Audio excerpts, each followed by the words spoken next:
నమస్తే. మనము లాలాజీ గారు రాసినటువంటి ట్రూత్ ఎటర్నల్ గురించి మాట్లాడుకుంటూ ఉన్నాము. అందులో ఫస్ట్ చాప్టర్ వేదాస్ గురించి నిన్న కొంచెం మాట్లాడుకున్నాము. ఇప్పుడు దాన్ని కంటిన్యూ చేద్దాము. ఏంటి అసలు వేదాస్ అంటే ఏంటి? కొంచెం ఇంట్రడక్షన్. వేదాస్ అంటే ఏం లేదు, జ్ఞానం అన్నాడు. జ్ఞానం తెలుసుకోవటం అన్నారు. అంతే, వేదాలంటే జ్ఞానము తెలుసుకోవటం అనేది చెప్పారు. కానీ ఈ వేదాలు జ్ఞానాలు ఈ వేదం ఎన్నో విషయాల గురించి ఎంతో విస్తృతంగా ఈ నాలెడ్జ్ అనే దానికి అర్థం ఉన్న ఎక్కువ 3 విషయాల గురించే కాన్సన్ట్రేట్ చేశారు. అవేంటంటే సత్వం, రజో, తమో అని చెప్పున్నారు. తర్వాత ఈ విషయాలన్నీ కూడా గ్రహించిన వాళ్ళనేమో ఋషులు అన్నారు. అది ఆ ఋషులు అంటే ఎవరో ఈరోజు మొదలుపెట్టి తెలుసుకుందాం. ఋషి అంటే ఎవరంటే దానికి ఒక 3 డెఫినేషన్స్ లాగా ఇచ్చారు. ఫస్ట్ది ఏంటి? ఎవరైతే మంత్రాన్ని దర్శించారో వాళ్ళు ఋషి అన్నారు. తర్వాత రెండోది ఏమన్నారు? వాళ్ళకి ఈ ప్రకృతి మీద, తన మీద కంప్లీట్ పవర్ ఉన్న వాళ్ళని కూడా ఋషి అన్నారు. మూడోది ఏమన్నారు? సత్యం అంటే ఏంటి, రియల్ ఎగ్జిస్టెన్స్, దానికి సంబంధించిన పాయింట్స్ కనుక్కోగలిగిన వాళ్ళని కూడా ఋషి అని అన్నారు. ఏమైనా సరే ఈ పదం వచ్చేసేసి అంటే no space is free from this అంటే ఎవరైనా సరే ఈ 3టికి సంబంధించిన విషయాలే ఉండడం జరగచ్చు. ఆ కనుక్కున్న వాళ్ళని ఋషులు అన్నారు. ఆ తర్వాత వీళ్ళని కొంతమంది ఏమో వాసూస్ అన్నారు. అంటే ఏంటి? వాళ్ళు సృష్టి చేయటంలో వాళ్ళు తోడ్పాటు చేసేవాళ్ళు.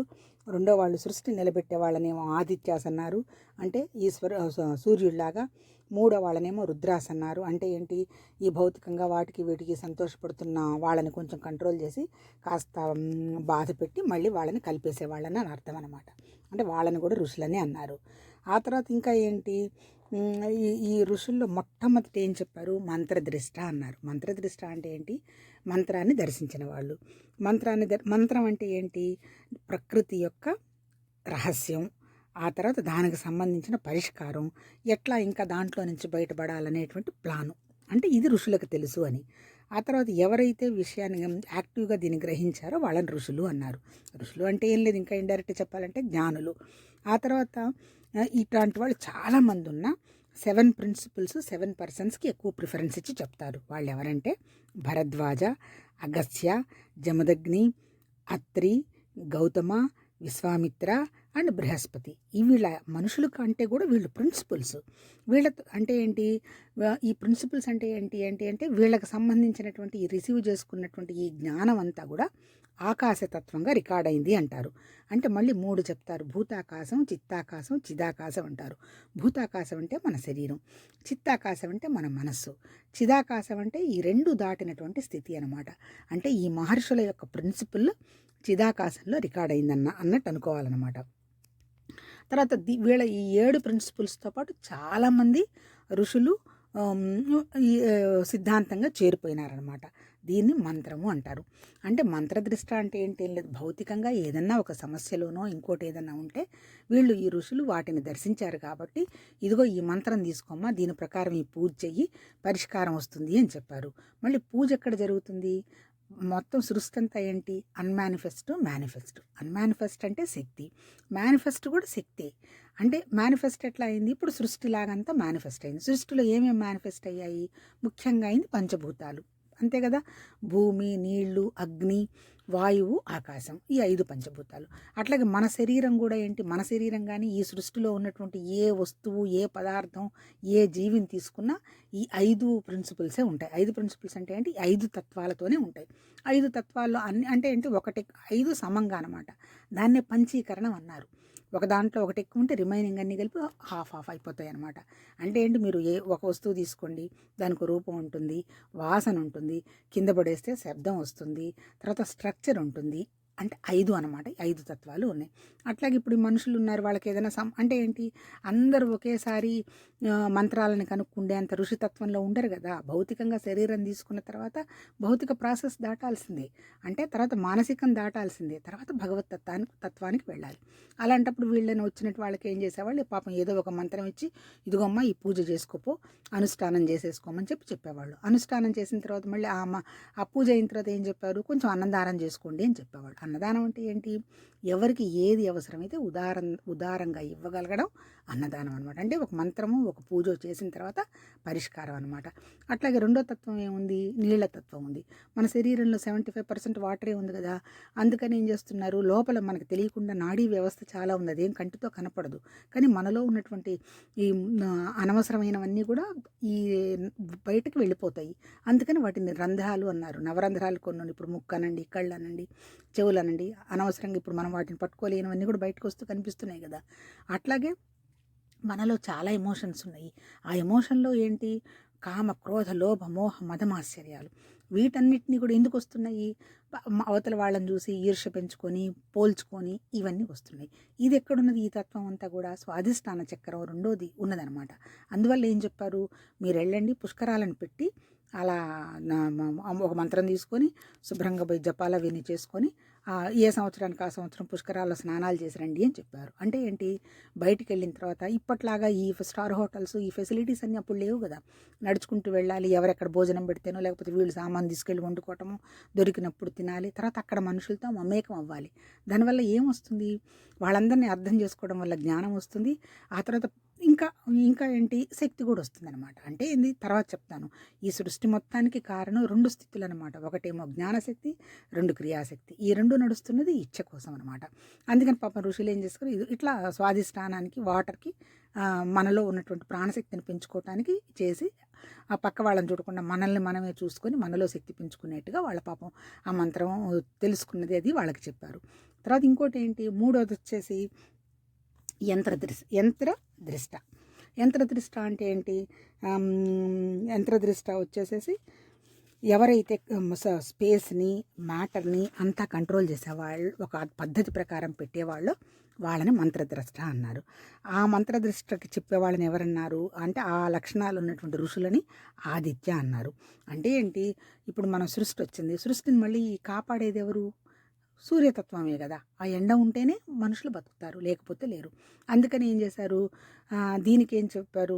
యంత్రం చెప్పారు. యంత్రం అంటే ఏంటి? ఆ యంత్రానికి ఒకప్పుడు సపోజ్ శ్రీచక్రం అన్నారు, లేకపోతే అమ్మవారికి సంబంధించి అంటే శక్తి అనమాట. ఆ శక్తి ఎక్కడుంది? మనలోనే ఉంది. కానీ ఆ పూజ చేయడం మొదలుపెట్టిన తర్వాత మళ్ళీ శక్తి వచ్చి ఎక్కడ చేరుతుంది? ఆ శక్తిని మనం రియలైజ్ అవుతూ మనలోనే కనుక్కుంటాం అనమాట. అట్లా దానికి సంబంధించినటువంటి ఋషులందరినీ ఆదిత్య అని చెప్పారు.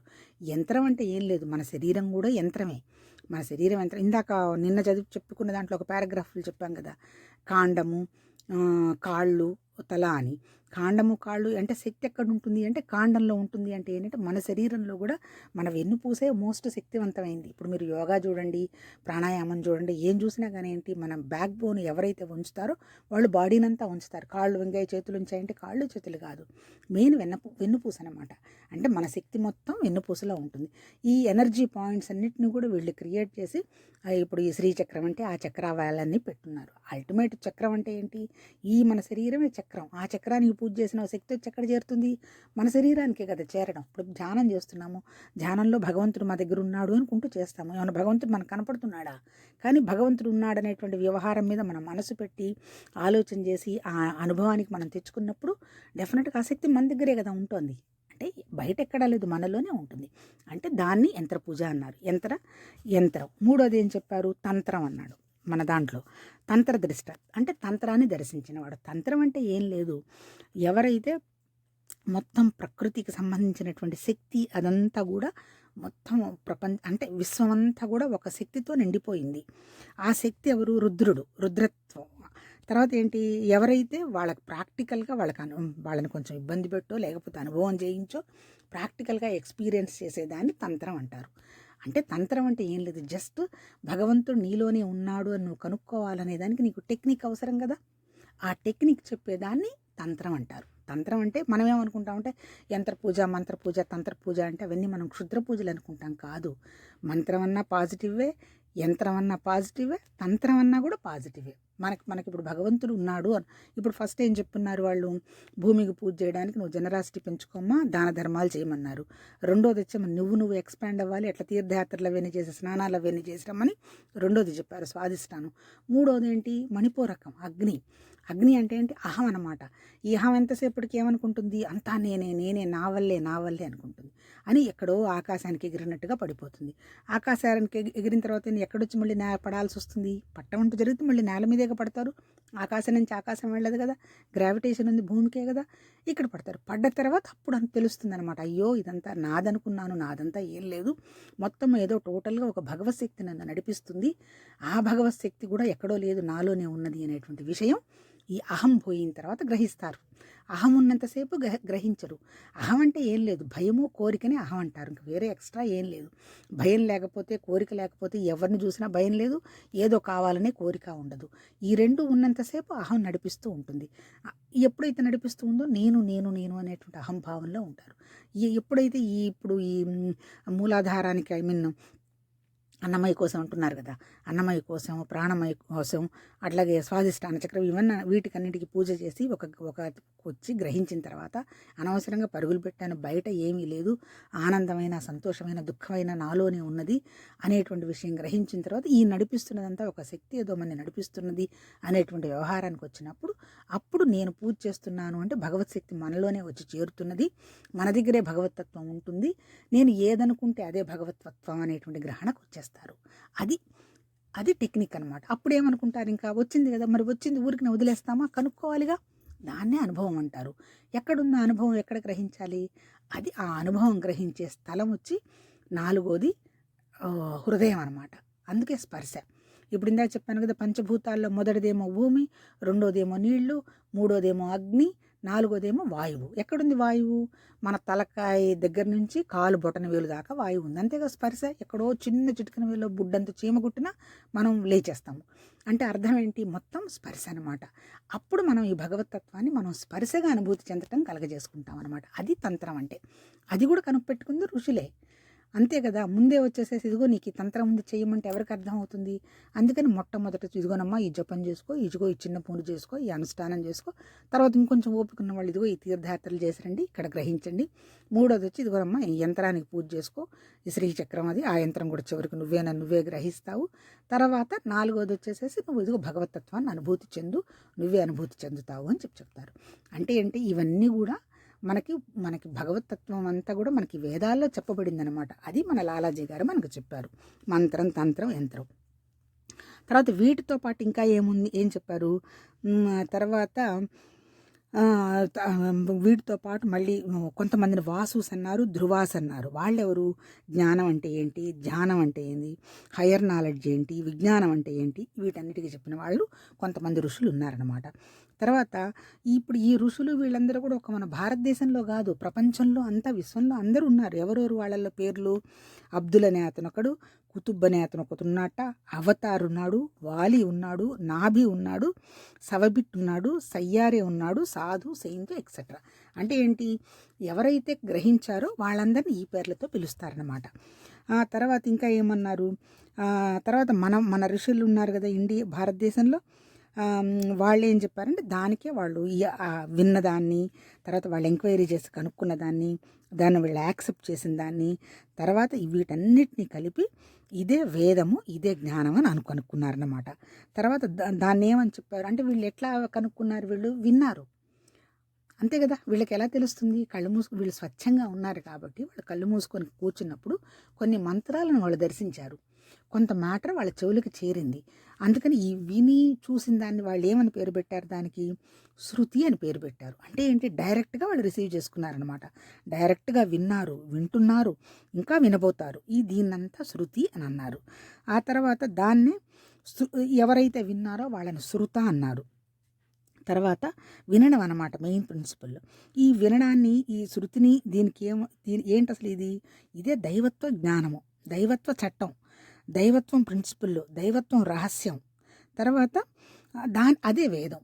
అంటే వేదం అంటే ఏంటి, దేవుడికి సంబంధించినటువంటి విన్న జ్ఞానం అంతా కూడా రహస్యంగా ఉన్న ప్రకృతి గుణాలన్నీ కూడా వేదంలోనే ఉన్నాయి.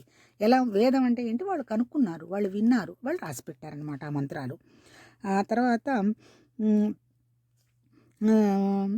అదే వాళ్ళు విన్నదే వాళ్ళనే ఋషులని అన్నారు.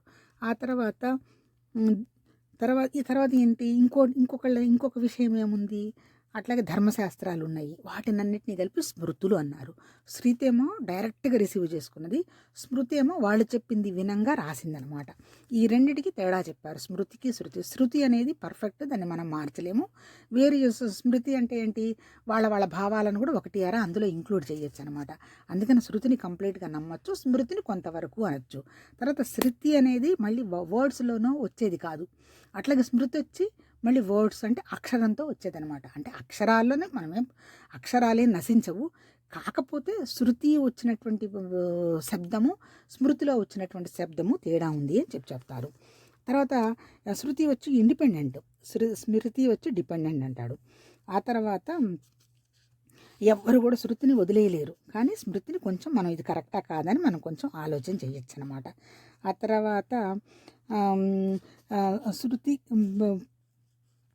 తర్వాత ఈ శృతి వచ్చేవి ఆర్డర్ ఆఫ్ గాడ్, భగవతత్వానికి సంబంధించిందనమాట. తర్వాత వదిలేయడము, నెగేషను, ఆ తర్వాత మొత్తం టోటల్ డిజాల్వ్ అవ్వడం, వీటన్నిటికి సంబంధించిన విషయాలు కూడా మనకు శృతిలో మహానుభావులు వాళ్ళు కనుక్కున్నారు, ఋషులు. ఆ తర్వాత ఇంకేం చెప్పారు, ఈ రహస్యాలని కనుక్కున్నది ఋషులే, అంతే కదా, వాళ్ళే కదా కనుక్కున్నారు. తర్వాత వాళ్ళు ఇంకా ఏం కనుక్కున్నారు, వాళ్ళు ఏం చెప్పారు, ఇంకా తర్వాత ప్రపంచ వ్యవహారంగా ఉండేవాళ్ళు, మేనిఫెస్టెడ్ ఏరియాస్లో ఉన్నవాళ్ళు, వాళ్ళు ఏదో చదువుతారు అంతా వింటారు, కానీ వాళ్ళకేం పూర్తిగా అవగాహనకి రాదు. కాకపోతే వాళ్ళకు తోచిన భాషలో వాళ్ళు రకరకాలుగా చెప్పుకుంటూ పోతారు. ముఖ్యంగా ఇప్పుడు మనలాంటి వాళ్ళనమాట చెప్పుకుంటూ పోతారు తప్ప వాళ్ళకేమి కంప్లీట్ జ్ఞానం ఏమి వాళ్ళకి అందినట్టు కాదు.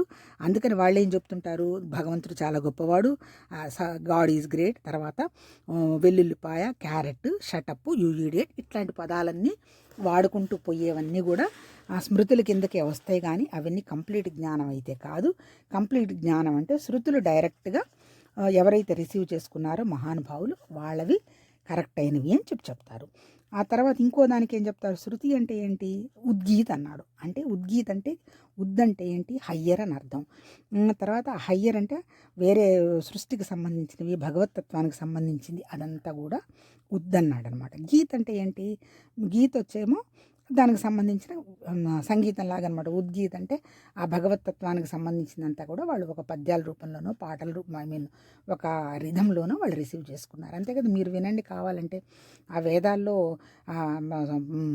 పౌరోహితులందరూ కలిపి చదువుతూ ఉంటారు, చాలా అద్భుతంగా ఉంటుంది.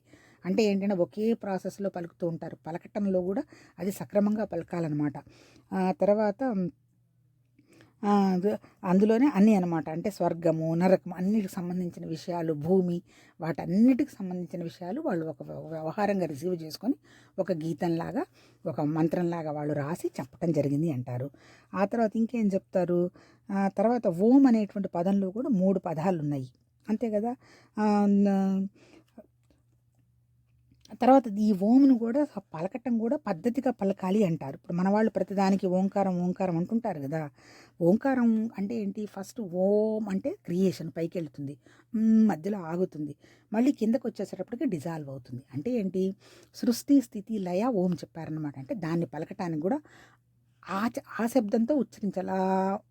తర్వాత కంచిసేపు ఆపటం, అని కిందకి తీసుకురావటం అనమాట. అంటే అది పలకటానికి, వినడానికి కూడా ఒక పద్ధతి ఉందనమాట. ఆ పలికే దాన్ని బట్టి, ఆ నాలుక ఉపయోగించే దాన్ని బట్టి, ఆ తర్వాత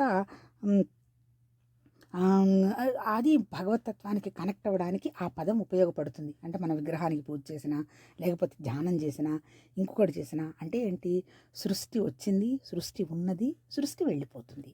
ఆ వెళ్ళిపోవటం ఉండడం అనేది కూడా మన ఈ బ్రీతింగ్ ప్రాసెస్లో పైకి తీసుకెళ్ళడము, మధ్యలో ఆపడం, కిందకి తీసుకురావడం. అంటే ఏంటి, ఈ చెప్పే విధానంలో కూడా కొంచెం తేడా ఉంది. దాన్ని పాటించినప్పుడు అప్పుడు మనం సత్యానికి, రియాలిటీకి మనం కనెక్ట్ అవుతాము. అదే ఓంకారం అని చెప్తాడనమాట ఇక్కడ మన లాలాజీ గారు. తర్వాత ఏంది, మెయిన్ ఏంది, ఈ ఓం ఎందుకు పనికొస్తుంది, మనం భగవతత్వాన్ని అంటే సత్యాన్ని టచ్ చేయడానికి పనికొస్తుంది. అంటే ఏంటి, శబ్దమే ఒక ప్రకృతిలాగా వచ్చింది, సృష్టి అంతా శబ్దం. ఇక్కడ ఇక్కడతో ఇది ఆపేద్దాం. ఈ శబ్దానికి సంబంధించింది కొంచెం మనకి తెలిసింది చెప్పేసుకుందాం. ఏం చెప్పారు? అన్మానిఫెస్టెడ్ ఫామ్లో ఒక శక్తి ఉంది. అంటే ఏంటి? అది మన కంటికి కనపడదు. శక్తి ఎక్కడా కంటికి కనపడదు. ఫ్యాన్ తిరుగుతుంది, కరెంట్ ఎక్కడ కనపడుతుంది? కంటికి కనపడదు. ఓన్లీ ఫ్యాన్ తిరుగుతున్నదే కనపడుతుంది. అంటే అన్మానిఫెస్టెడ్ ఎనర్జీ ఉంది. అది లైఫ్ లాగా మేనిఫెస్ట్ అయింది. సత్ అనుకోండి. సత్ అంటే లైఫ్. సత్ చిత్ ఆనందం అన్నాడు కదా. ఈ లైఫ్ లాగా మేనిఫెస్ట్ అయింది ఎవరికి తెలిసింది? చిత్తుకి తెలిసింది. చిత్ అంటే ఏంటి? జ్ఞానం. ఈ జ్ఞానానికి అది ఉన్నదని తెలిసింది. మరి ఎందుకుంది? ఈ సత్తు చిత్తు ఆనందం కోసం ఉంది. అంటే ఏంటి? ఫస్ట్ ఏంటి? అన్మానిఫెస్టెడ్ ఫాము, ప్యూర్ కాన్షియస్నెస్, భగవతత్వము. రెండోదేమో మేనిఫెస్టెడ్ లైఫ్. మూడోది వచ్చేమో ఇంటలెక్చువాలిటీ నాలుగోది వచ్చేమో మైండ్. ఐదోది వచ్చేమో ఇంద్రియాలు. ఆరోది వచ్చేమో శరీరం.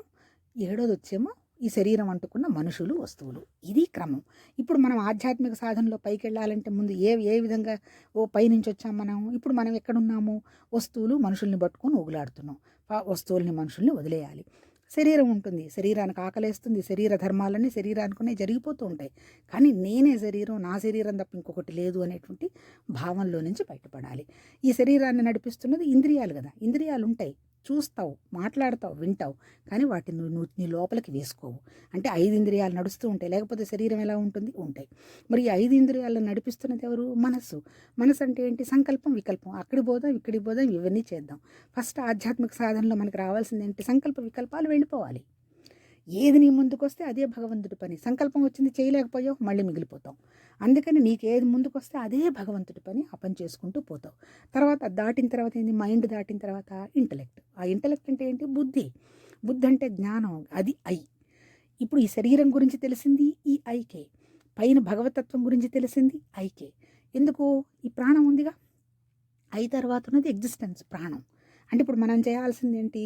ఈ ఐని పైకి తీసుకెళ్లకుండా, ప్రాణం ఉంది, బుద్ధి ఉంది, జ్ఞానం ఉంది, కానీ ఈ రెండు ఉన్నది ఎందుకు? మనం అభివృద్ధి చెందడానికి, మనం సత్యవేదో తెలుసుకోవటానికి, మనం ఇవాల్యుయేట్ కావడానికి. మన శరీరం ఉండదు కదా. ఈ ఉండని శరీరానికి ఇంత తాపత్రయం ఎందుకు? సత్యం ఎలా తెలుసుకోవాలి? అంటే సత్యం తెలుసుకున్న వల్ల నీకు వచ్చిన ఉపయోగం ఏముంది అని కాదు. ఈ ఈ ప్రపంచానికి సంబంధించినటువంటి టెన్షన్స్ అన్ని టకామని వెళ్ళిపోతాయి. ఎప్పుడైతే హయ్యర్ని పట్టుకున్నావో లోయర్ థింగ్స్ ఆటోమేటిక్గా పడిపోతాయి. దానివల్ల నీకేమన్నా వస్తుందంటే అల్టిమేట్ ఏముంది? చివరికి తెలుసుకుంటావు ఇదంతా ఏమీ లేదు, ఉన్నదంతా ఒకటేనయ్యా బాబు, ఆ ఒకటి నువ్వేను అని మన లాలాజీ గారి పుస్తకంలో కూడా చెప్పడం జరిగింది. ఆ పుస్తకంలో వెళదాం. ఓకేనా? నెక్స్ట్ కంటిన్యూషన్ మాట్లాడుకుందాం.